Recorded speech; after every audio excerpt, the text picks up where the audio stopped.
Là, il l'aurait dépouillé de ses vêtements et puis mutilé à coups de tesson de poterie. Ensuite, ses restes ont été en fait brûlés. Et Socrate le Scholastique, en fait, qui, donc, comme je l'ai dit, de religion chrétienne, est scandalisé qu'au nom de sa religion, il n'ait pu commettre un tel forfait sur une personne qu'il estimait énormément. Et il en rejette la faute en fait sur Cyril d'Alexandrie, l'évêque de la ville, qui en fait par ses anathèmes, ses critiques violentes contre le philosophe, porte une responsabilité morale en fait, on peut se demander pourquoi cette mathématicienne et philosophe qui était tolérante et assez ouverte a pu provoquer le courroux de cet évêque. Et en fait, il faut voir que d'abord Cyril d'Alexandrie jalousait sa notoriété.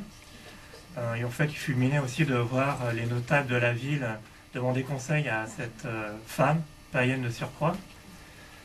Et il faut comprendre aussi qu'Hypatie s'est retrouvé au beau milieu d'un conflit qui va concerner les deux autorités de la ville, entre donc, le préfet Oreste, donc le préfet Augustal, qui tenait son pouvoir de l'empereur, et puis le pouvoir religieux, celui du patriarche d'Alexandrie, qui entendait en fait exercer un magistère moral au-dessus desquels aurait dû se soumettre l'ensemble des pouvoirs. Et la situation va s'envenimer quand Cyril, avec une troupe de moines, va attaquer le quartier juif et détruire les synagogues.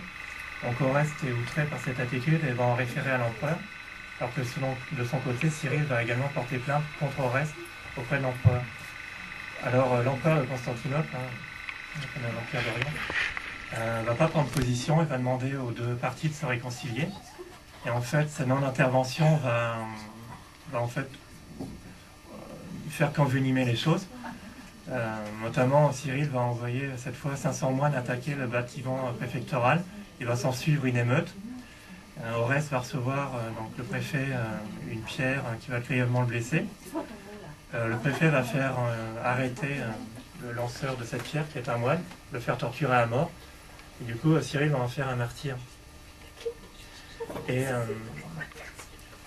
Hypatie, comme en fait l'ensemble des notables de la ville, va prendre position pour le préfet, ce qui va provoquer l'accélération des attaques et des critiques verbales de Cyril contre cette femme. En fait, il va l'accuser de prodiguer des conseils malicieux à Oreste contre lui. Il va l'accuser de magie, de sorcellerie déjà.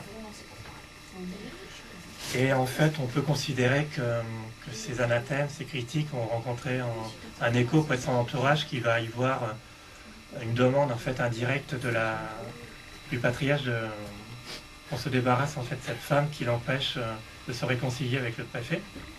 Et puis il faut voir que finalement l'attaque contre une païenne peut être considérée comme un acte de piété par certains troupes un peu fanatisés. Le crime en fait a été un tel scandale que la curie d'Alexandrie, qui est l'autorité municipale, va envoyer une lettre de protestation et de plainte à l'empereur.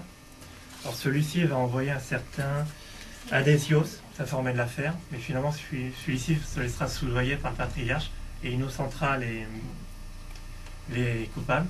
Et Oreste, pour protester, va demander son rappel à Constantinople.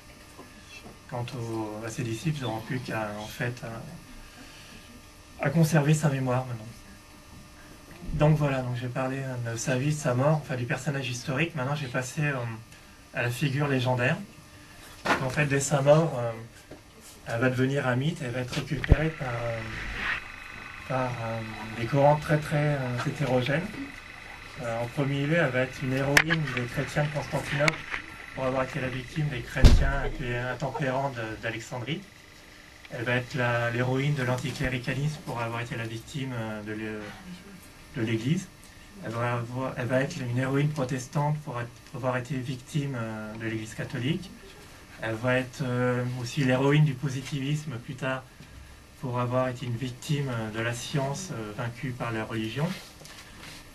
Aussi une héroïne du romantisme hellénisant pour avoir été victime de la perte par l'Occident de ses valeurs grecques, ses racines grecques.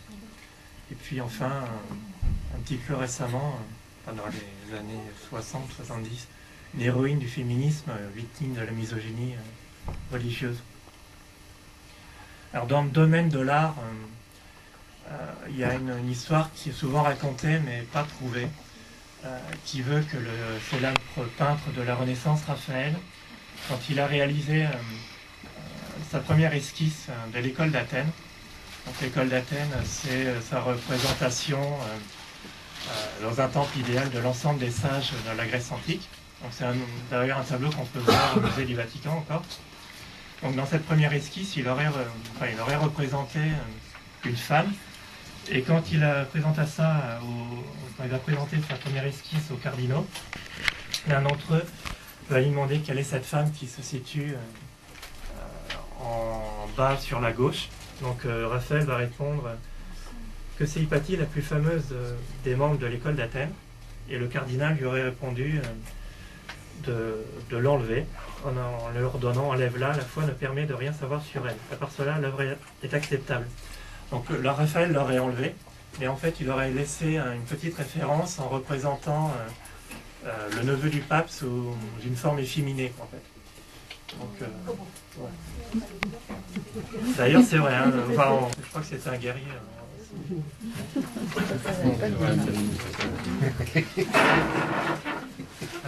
Là.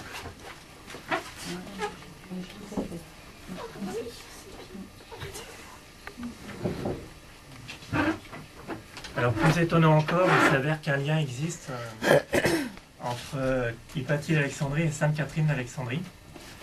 En effet, cette sainte qu'on fête le 25 novembre est née sœur aînée en 290. Et en fait, de notables d'Alexandrie. Et en fait, elle aurait acquis des connaissances qui l'auraient mise à un niveau à l'égal des poètes et des savants de son époque. Estime maintenant que cette légende a été formée tardivement pour faire contrepoids à la païenne Hypatie. D'ailleurs, il y a des ressemblances entre eux. Elle était savante, sexuellement pure, et puis avait subi le martyre, toutes les deux. Donc en fait, cette fameuse sainte qui est patronne des philosophes, entre autres, et puis des Catherinettes, elle n'a jamais existé, elle n'était qu'Hypatie. Alors Hypatie apparaît également dans le dictionnaire philosophique de Voltaire, mais le premier auteur à utiliser Hypatie pour une œuvre romanesque sera, Charles Kingsley, un Anglais, qui dans Hypatia, le triomphe de la foi, propose une version très romancée de la vie d'Hypatie d'Alexandrie. Alors après, c'est les romantiques qui vont en faire un mythe littéraire. Pour eux, Hypatie va représenter une certaine vision de l'Antiquité, celle de la culture du beau, de la culture philosophique. Et le comte de Lys va composer un poème entier pour elle, qu'on le retrouve dans son recueil de poèmes antiques. Elle apparaît aussi dans Les filles du feu de Nerval. Dans Angélique, dans la lettre 1 qu'il adresse à Alexandre Dumas, il évoque en effet la massacre de, je cite, Hypatie, philosophe pythagoricienne, comme étant là une erreur en fait, étant donné qu'elle n'est pas pythagoricienne mais platonicienne. Et plus proche de nous, elle apparaît dans le Bandolino de Umberto Eco et puis dans une bande dessinée de Hugo Pratt qui concerne Corso Maltese, Fable de Venise. En fait, maintenant, pour ma part, quand j'ai commencé à écrire, à vouloir écrire des romans, j'ai essayé de trouver un fait original, enfin quelque chose qui sorte de l'ordinaire. Et donc j'ai été à la recherche un peu d'un personnage un petit peu hors norme. Et quand j'ai appris en fait son existence, en fait, je suis tombé un petit peu sur le charme de ce personnage-là. Et j'ai voulu en faire l'héroïne de mes romans. Donc maintenant, ça compose en fait une trilogie policière avec des enquêtes différentes, qui sont indépendantes les unes des autres. Donc la première, le premier roman a été sorti en 2006, Poison Gymnase, qui enquête dans les milieux sportifs de l'Antiquité.